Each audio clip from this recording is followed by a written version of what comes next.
Assalamualaikum warahmatullahi wabarakatuh. Halo anak-anakku, selamat pagi semuanya. Apa kabar? Mudah-mudahan selalu dalam keadaan sehat walafiat dan tetap semangat. Baik anak-anakku, pada kali ini Bapak akan mendampingi kalian untuk mempelajari pembahasan tema 4, subtema 3 tentang kewajiban dan hakku dalam bertetangga. Apa kalian sudah siap semuanya? Baik, anak hebat harus selalu siap. Sebelum kita mulai, yuk sama-sama kita berdoa. Mudah-mudahan pembelajaran kita pada hari ini bermanfaat. Bismillahirrohmanirrohim. Rabbi zidni ilman warzuqni fahman. Amin. Baik anak-anakku yang soleh dan soleha, tentang kewajiban dan hakku dalam bertetangga. Kita sebagai manusia tidak bisa hidup sendiri. Kita disebut makhluk sosial karena kita berdampingan dengan orang lain. Nah, orang lain di sekitar kita ya, baik itu yang rumahnya ada di depan, di belakang, kanan, kiri, atau belakang atau samping, disebut dengan tetangga. Jadi tetangga itu adalah seseorang yang rumahnya berdekatan dengan rumah kita. Nah, tetangga yang ada di sekeliling kita itu beragam anak-anak. Dia bisa dari berbeda suku dengan kita. Misalnya kalian suku apa? Suku Betawi. Tetangga kalian ada yang dari Jawa. Nah, disebut suku Jawa. Dan bahasanya pun dia memiliki perbedaan dengan kita. Kalau kalian bahasa Betawi atau kalian dari orang Sunda, tetangga kalian biasa berbahasa Jawa. Atau bahkan dari agama kalian Islam, kalian punya tetangga orang Kristen atau Hindu atau Buddha. Banyak ya, Indonesia itu beragam macam suku, bahasa, bahkan agama.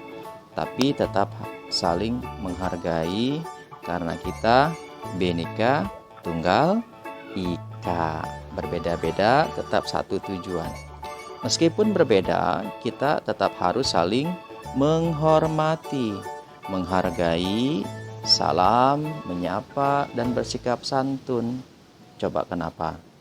Karena jika kita perlu pertolongan atau kita membutuhkan bantuan, orang yang pertama datang untuk membantu adalah tetangga.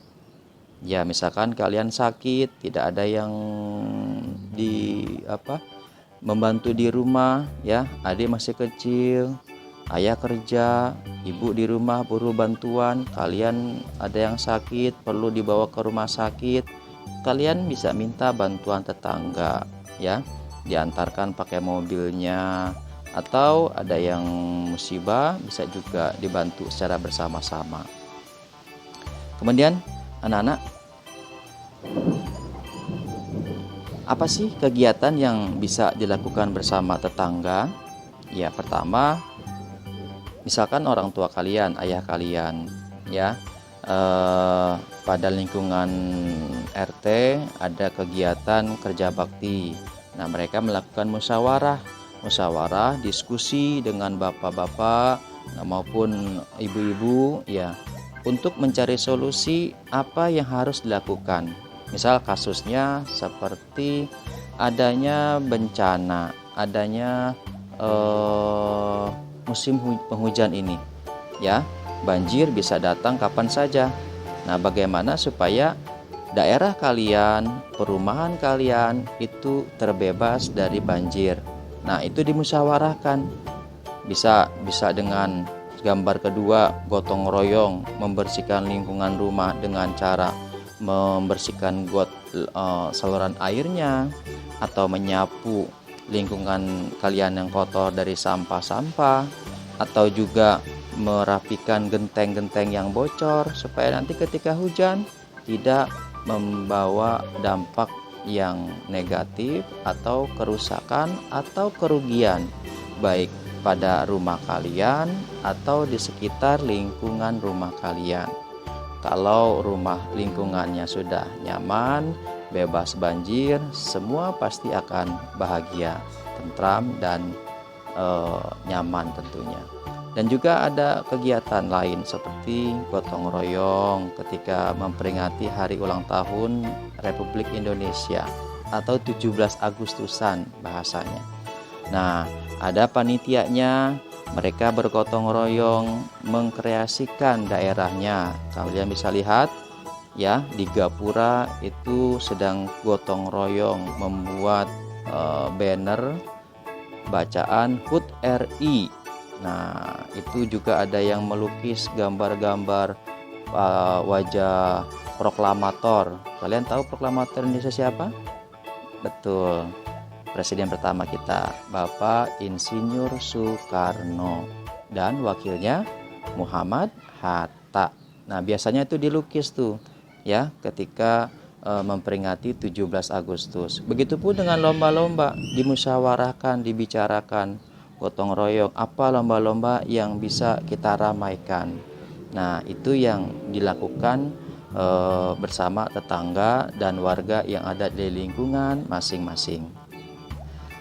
Oke, kita lanjut untuk materi yang kedua adalah kita bahas kalimat saran.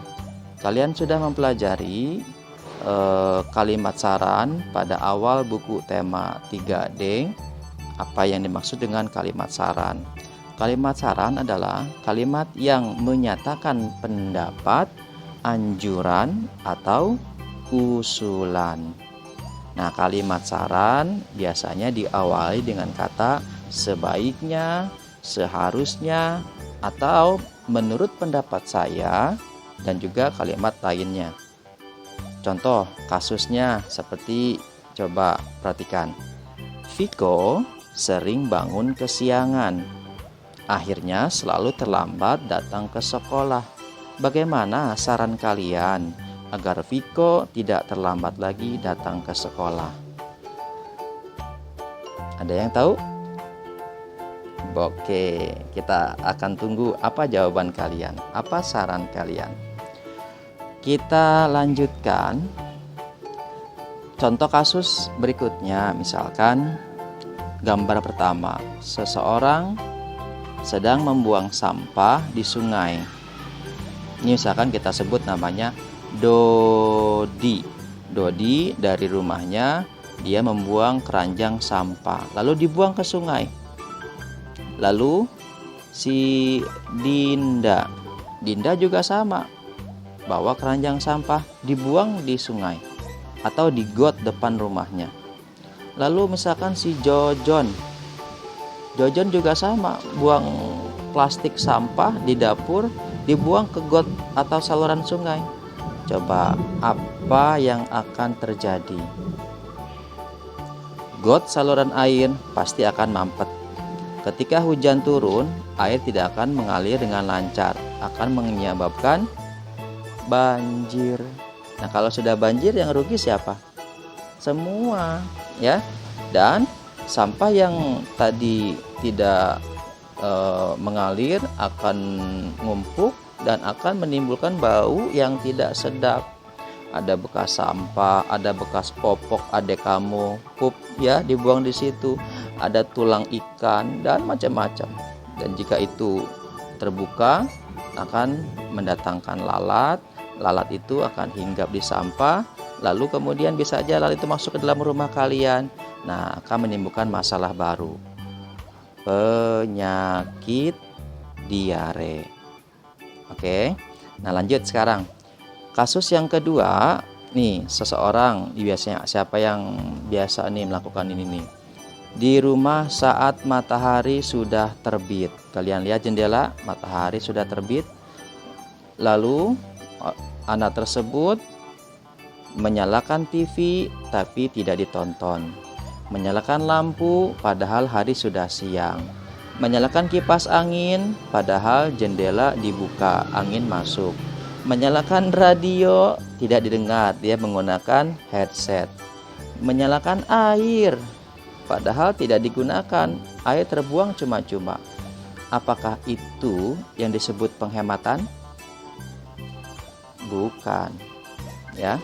Kalian lihat anaknya sedang santai main HP, semua listrik menyala. Itu namanya boros listrik. Apa saran kalian? Sarannya, sebaiknya ia mematikan alat listrik jika tidak digunakan agar hemat. Nah, itu ya, kasus yang kedua. Kalau yang pertama tadi, sebaiknya ia tidak membuang sampah di sungai karena bisa menyebabkan aliran air tersumbat dan bau tidak sedap. Oke, nah kita lanjut. Yang ketiga, tentang makanan bergizi. Tentu kalian senang jika di rumah kalian mama memasak makanan yang kalian sukai, kalian senangi, atau kalian jajan di luar dengan makanan yang kalian gemari. Pertanyaannya, apakah makanan yang kalian beli tersebut bergizi dibandingkan dengan masakan mama kamu di rumah? Ya, enak belum tentu bergizi. Pahami, makanan lezat belum tentu bergizi. Karena kalau makanan tersebut disajikan di tempat yang kotor, banyak debu, banyak lalat, kalian sama saja makanan sehat dicampur penyakit. Kalian tidak tahu kalau makanan tersebut mungkin telah dihinggapi lalat yang bertelur di makanan tersebut. Kalian makan, kalian sudah percaya diri makanan sehat, padahal sudah banyak lalat yang hinggap. Nah, sekarang kita bahas tentang makanan bergizi yang biasanya mama kalian masak. Makanan yang bergizi tentu mengandung beberapa zat. Yang pertama karbohidrat, yang kedua zat protein, dan juga zat vitamin. Nah, dapatkah kalian sebutkan makanan dan minuman apa saja yang memiliki kandungan karbohidrat, protein, dan vitamin? Di gambar, kalian lihat dalam sebuah piring ada nasi, ada tahu, ada ikan, apalagi tuh? Wow, bikin lapar. Lalu ada ayam, ada telur, ada ikan, ada susu, ada tomat. Nah, itu salah satu dari makanan yang mengandung zat karbohidrat, protein, dan mineral. Untuk lebih lanjutnya, perhatikan tabel berikut ini. Nah, kalian sudah tahu gambar nomor 1 itu adalah telur. Telur ayam, telur bebek atau burung puyuh yang biasanya dikonsumsi oleh masyarakat Indonesia itu mengandung zat protein. Ya, segala jenis telur yang bisa dikonsumsi mengandung zat protein. Nah, yang kedua adalah sayur-sayuran, ya. Ada wortel, kalian lihat bisa sebutkan? Ada kangkung, ada bayam, ada tomat. Nah, itu semua mengandung vitamin. Lalu ayam. Aku suka makan daging ayam karena mengandung protein. Tapi aku nggak suka makan ayam. Kenapa? Karena nggak mau makan sama ayam, jorok. Sukanya makan daging ayam. Oke. Nah, yang keempat adalah susu. Susu yang berasal dari sapi atau kambing kalau kalian suka, atau susu onta kalau kalian suka. Itu juga mengandung vitamin. Ya, atau susu dalam kemasan, baik itu botol atau dus, ya, itu sudah banyak vitamin yang terkandung. Tapi ingat, lihat kadaluarsanya. Jangan sampai sisa susu sudah basi, susu yang tahun kemarin kalian minum, bukan sehat, nanti malah sakit perut. Oke, kita lanjutkan. Eh, yang kelima, nah ini yang menjadi makanan pokok masyarakat Indonesia adalah nasi. Nasi ini mengandung karbohidrat. Apa sih manfaat karbohidrat, Pak? Ya, karbohidrat itu bermanfaat sebagai sumber energi. Kalau kalian jajan banyak, ya, kalian minum jus juga banyak, tetap aja masih lapar. Kenapa? Karena kalian belum mengkonsumsi karbohidrat.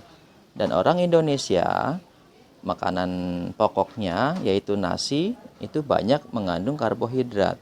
Beda dengan negara lain, misalkan Arab Saudi yang makanan pokoknya adalah gandum. Dan negara-negara lain juga ada yang makanan pokoknya selain nasi, ada yang tepung terigu, ada yang sagu dan lain sebagainya. Tapi kalau masyarakat Indonesia, makanan pokoknya adalah nasi. Oke. Dan yang keenam adalah ikan. Kalian harus suka ikan. Kenapa? Karena ikan banyak mengandung protein. Bahkan masyarakat Jepang oleh negaranya ya mewajibkan masyarakatnya mengkonsumsi ikan yang banyak karena bisa membuat otak menjadi lebih cerdas, gampang menerima pelajaran. Nah, protein ini bisa didapat dari susu dan juga ikan. Kalian harus suka ikan. Nah, bagaimana cara makan yang enak?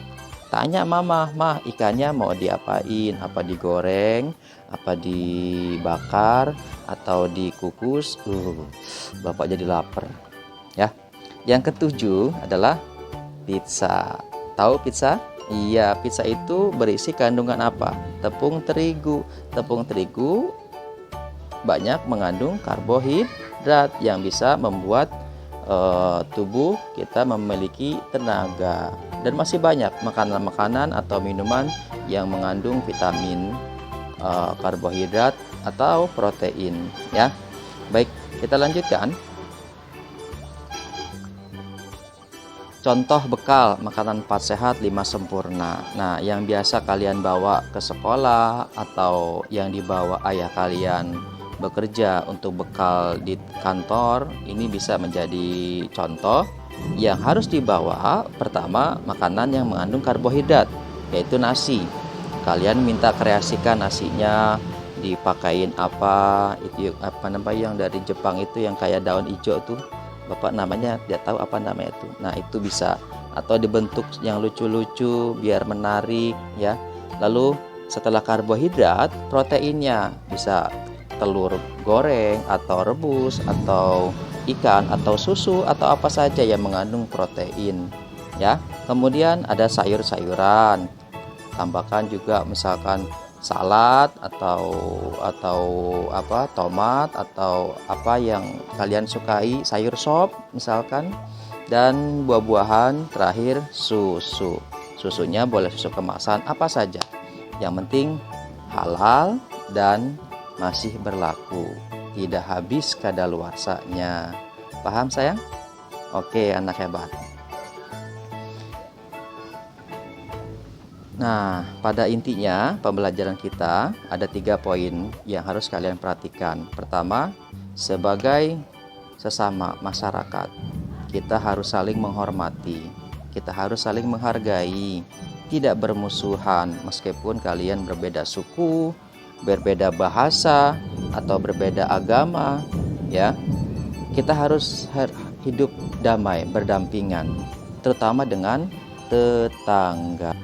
Bapak sampaikan tadi, jika terjadi sesuatu, maka orang yang pertama membantu atau menolong kalian adalah tetangga. Maka itu bersikap baiklah kepada tetangga. Yang kedua, agar tubuh tetap sehat, makanlah yang bersih, sehat, dan halal.